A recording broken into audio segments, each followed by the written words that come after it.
नमस्कार मंडळी, मी गायत्री स्वामी आणि बातमी मागची बातमी या विशेष कार्यक्रमात आपलं स्वागत आहे, जिथे आजच्या 3 महत्वाच्या बातम्या.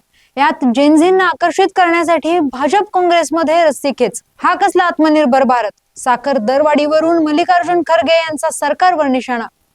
चूक होत असते ती दुरुस्त करा, मनोज जरांगे यांचा सरकारला इशारा. या बातम्यांच्या मागचं राजकारण, समाजकारण आणि अर्थकारणाचा लेखाजोखा यात मांडलाय. यामुळे आता वरवरची बातमी नाही, तर बातमी मागची बातमी जाणून घ्या. बाबा, खूप बोर होतंय. काहीतरी नवीन फ्रेश ऑर्डर करा ना. माझ्याकडे एक सरप्राईज आहे. गोकुळचा आस्वाद परंपरेचा, गोकुळ आईस्क्रीम सोबती प्रत्येक क्षणाचा. गोकुळ आईस्क्रीम. बातमी जेनझींना आकर्षित करण्यासाठी भाजप काँग्रेसमध्ये रस्सीखेच. नीट पेपर फुटी प्रकरणानंतर आणि जेनझी यांच्या जंतर मंतरवरील यशस्वी आंदोलनानंतर राजकारण्यांनी जेनझींच्या प्रश्नांकडे मोर्चा वळवला आहे.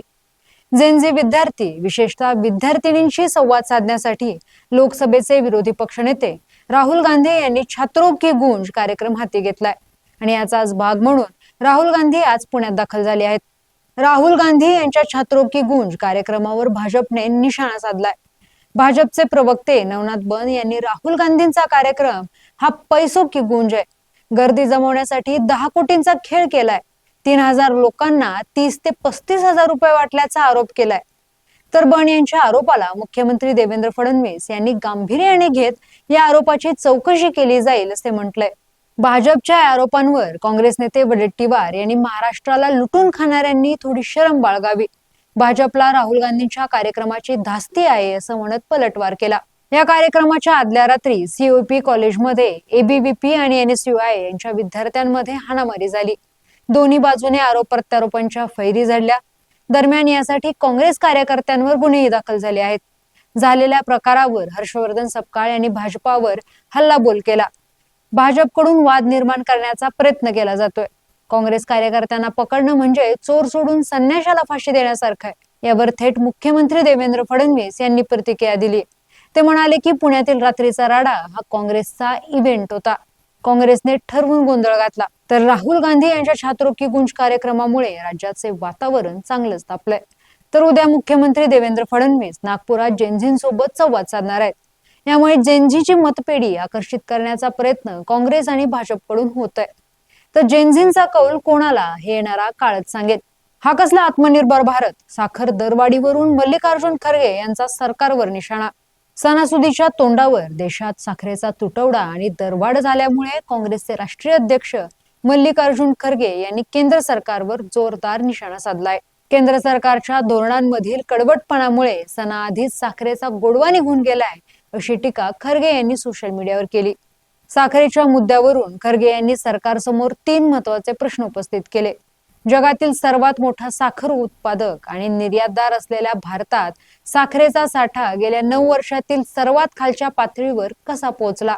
साखर निर्यात रोखून 1 लाख टन साखर विनाशुल्क आयात का करावी लागत आहे, असा सवाल त्यांनी केला. तसेच गेल्या 3 महिन्यात साखरेच्या किमती तब्बल 40% वाढल्याने जनतेवर आर्थिक बोजा पडल्याचे त्यांनी नमूद केले. आत्मनिर्भर भारताच्या गप्पा मारणारे सरकार एकीकडे साखर आयात करत आहे आणि दुसरीकडे ऊस इथेनॉलसाठी वापरत आहे, असा टोलाही त्यांनी लगावला. काँग्रेसच्या आरोपांना प्रत्युत्तर देताना भाजप नेते अमित मालवीय यांनी म्हटले की साखरेचा दर आणि आयातीचा संबंध सरकारच्या E20 धोरणाशी जोडणे ही केवळ काँग्रेसची राजकीय सोय आहे. बातमी आहे, चूक होत असते ती दुरुस्त करा, मनोज जरांगे यांचा सरकारला इशारा. मराठा आरक्षणाच्या मुद्द्यावरून राज्यभरातील वातावरण पेटलेले असतानाच शिंदे गटाचे आमदार अब्दुल सत्तार यांनी अंतरवाली सराटी येथे जाऊन मनोज जरांगे पाटील यांची भेट घेतली. 29 ऑगस्टच्या प्रस्तावित आंदोलनाच्या पार्श्वभूमीवर आणि आमदार संजय शिरसाट यांच्यावरील आरोपानंतर झालेल्या अचानक भेटीमुळे राजकीय वर्तुळात मोठी खळबळ उडाली आहे. या भेटी दरम्यान जरांगे यांनी उपमुख्यमंत्री एकनाथ शिंदे यांच्या भूमिकेबाबत सत्तारांकडे तीव्र नाराजी व्यक्त केली. चूक होत असते ती दुरुस्त करा, असा इशारा जरांगे यांनी सरकारला दिला. त्यावर सत्तार यांनी मी मित्र म्हणून आलो असून सरकार समाजाबाबत सकारात्मक आहे, संघर्ष टाळावा अशी विनंती केली. मनोज जरांगे यांनी 29 ऑगस्ट पासून अंतरवाली सराटीतच उपोषणाला बसणार असल्याचे स्पष्ट केले.